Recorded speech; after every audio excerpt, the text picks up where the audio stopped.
अंचल, in fact LNT ने तो अच्छा प्रेसिडेंट सेट कर दिया। अब क्या एबीबी से भी उम्मीद करें कि अच्छी तिमाही रहेगी? जी, एबीबी से भी हम उम्मीद कर सकते हैं। अच्छे नतीजे के अनुमान जताए जा रहे हैं। रेवेन्यू की बात करी जाए तो यहाँ पे हमें 19% का एक अपसाइड देखने को मिल सकता है। इनफैक्ट एबिटा भी 33% बढ़ता हुआ दिखाई दे सकता है। मार्जिन्स की बात करी जाए तो ये 2 से 3% हमें बढ़ते हुए देखने को मिल सकते हैं। और अगर आय की बात करी जाए तो यहाँ पे हमें 30% की बढ़ोतरी संभव है। अब इनकी जो ऑर्डर बुक है वो इस टाइम पे काफी ज्यादा स्ट्रॉन्ग साइड पे लग रही है, जिसके चलते रेवेन्यू में जो हमें ये इंक्रीज है वो देखने को मिल सकता है। डिमांड से ऑर्डर इनफ्लो बढ़ने की भी उम्मीदें जताई जा रही है। अच्छे प्रोडक्ट मिक्स के चलते और जो कंपनी की सर्विसेज है उससे हमें मार्जिन पे भी एक अच्छा खासा इंपैक्ट देखने को मिल सकता है। साथ में कहाँ पे इस टाइम पे नजर रखनी होगी, ट्रांसमिशन, रेलवे और डेटा सेंटर में किस तरीके से हमें रेवेन्यू इंक्रीज देखने को मिलता है। हाई वोल्टेज, डायरेक्ट करंट और मोबिलिटी जैसे बड़े जो प्रोजेक्ट्स हैं उन पे कंपनी का क्या आउटलुक है। साथ ही साथ एक्सपोर्ट को लेकर भी खासा नजर इस टाइम पे आपको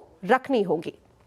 ओके, तो ये है आपके लिए एबीबी। इसके अलावा एक्साइड? राइट, एक्साइड के नतीजे हमें ठीक ठाक देखने को मिल सकते हैं। रेवेन्यू में 7% की बढ़ोतरी संभव है। एबिटा में एट द सेम टाइम 11% की बढ़त की संभावनाएं जताई जा रही है। लेकिन यहाँ पे मार्जिन जो है वो फ्लैट देखने को मिल सकते हैं। लेकिन पैट की बात करें तो यहाँ पे 8% की बढ़ोतरी संभव है।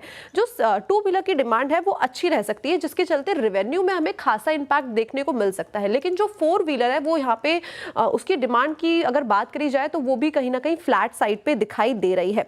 Q2 में जो इन्वर्टर बैटरी की अच्छी सेल्स है, सेल्स का अनुमान जताया जा रहा है, जिसके चलते हमें रेवेन्यू में डायरेक्ट इंपैक्ट देखने को मिलेगा। और बेसिकली Q1 का जो स्लिप ओवर इफेक्ट है वो भी कहीं ना कहीं यहाँ पे देखने को मिल सकता है। क्यू ऑन क्यू बेसिस पे जो एबिटा मार्जिन्स हैं वो बढ़ते हुए दिखाई देंगे, लेकिन वाई ऑन वाई बेसिस पे ये फ्लैट नजर आ रहे हैं। साथ ही साथ मेजर फोकस इस टाइम पे आपको कहाँ रखना है, वॉल्यूम ग्रोथ और साथ ही साथ मार्जिन्स। ओके, तो चलिए ये 2 स्टॉक्स रेडार पर रहेंगे। कंचन, शुक्रिया। एबीबी और एक्साइड। एक बार एक्साइड का चार्ट चेक कर लेते हैं। मानस, एक बार एक्साइड का चार्ट देखिए, अगर कोई ट्रेड समझ में आ रही है यहाँ तो।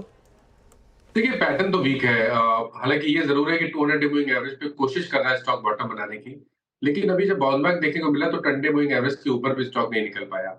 मेरे ख्याल से अगर किसी के पास लॉन्ग पोजीशन है तो 444 का स्टॉप लॉस जरूर लगाए, और खरीदारी करने के लिए तो 480 का लेवल स्टॉक को ब्रीच करना पड़ेगा, उसके बाद ही यहाँ पर तेजी बनेगी। चलिए अब एक काम करते हैं, एक छोटा सा ब्रेक ले लेते हैं।